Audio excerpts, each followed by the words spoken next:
question is the number of hours women in rural parts of Africa spend every year collecting water. Girls in rural Malawi spend over 3 times more hours than boys fetching water and firewood.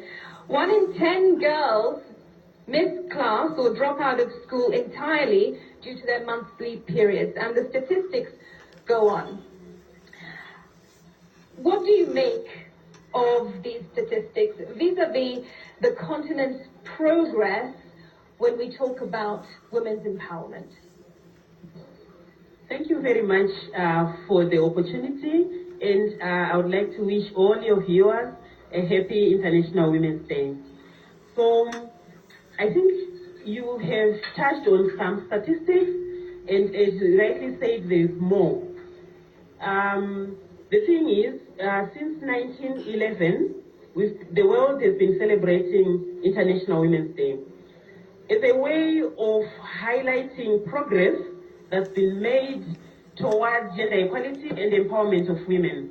And when we unpack gender equality and empowerment of women, those are the things we are talking about and many more. So International Women's Day, therefore, we use it to celebrate how far we've come, but also take stock of where we are and the journey that lies ahead. So the statistics that you have highlighted are a very key reminder for us on the work that we still need to do. It just means that progress is not happening fast enough. There is progress, yes, and we need to celebrate it, but it also means to us that we need to roll up our sleeves and work even harder for those statistics and the trends to start pointing in the right direction.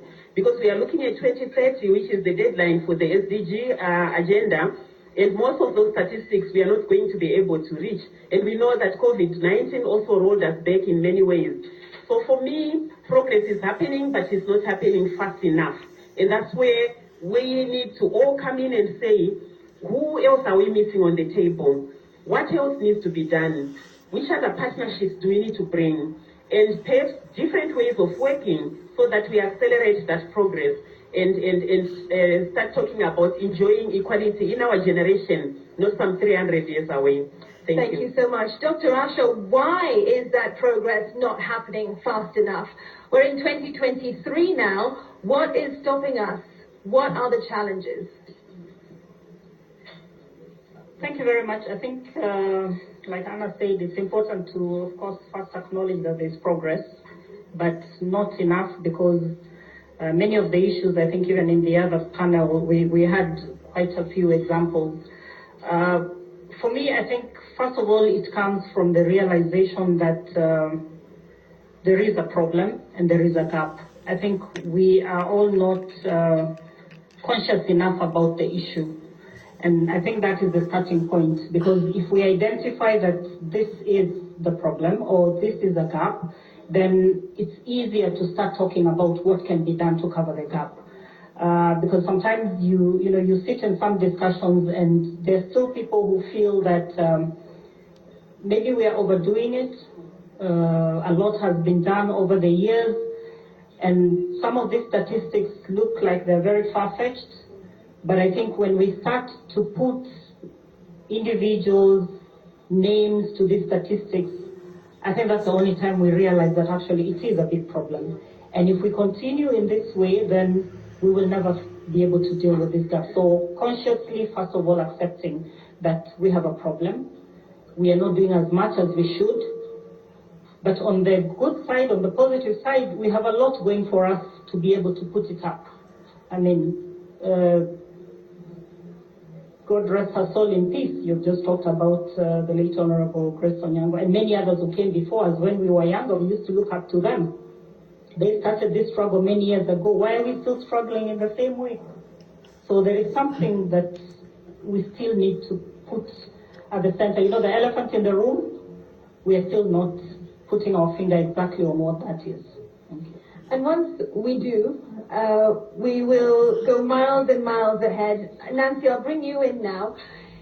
In your view, where you sit, why is women empowerment so critical worldwide? We know that when women and girls come together, we will hit our potential and exceed it.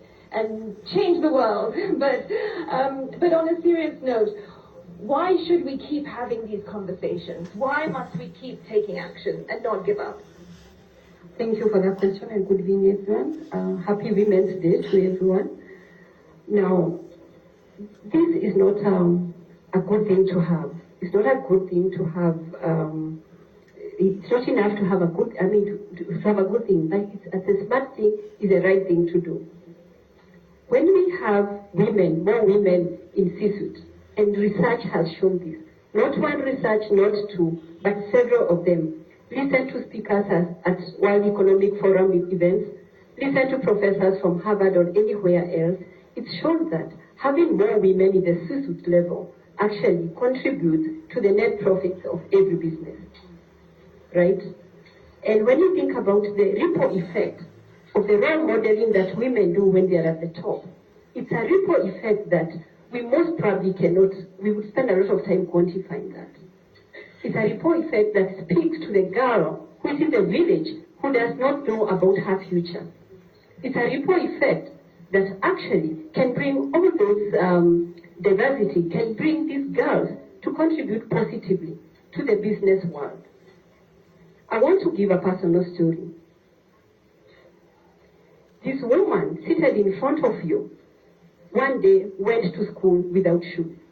One day she trekked for close to an hour to a classroom that did not have windows, to a classroom that did not have paved floors. But because of the women she looked up to, because of the people who came through to her, to support her, to mentor her, she is now leading one of the big fours, EY, and the first female, thank you, and the first female woman leader in Africa as country managing partner and CEO of East Africa, right? This achievement is not for me. It is for the women who are listening to me. It is for the girls who are viewing NTV tonight, who are thinking, I can be like that lady. I can be like the ladies on the podium this evening. I want them to know that it's indeed possible, and it's for the benefit of the business community, and indeed for the entire whatever. Nation, yeah, yes, exactly, right. For the entire nation, for the global, economies and so forth.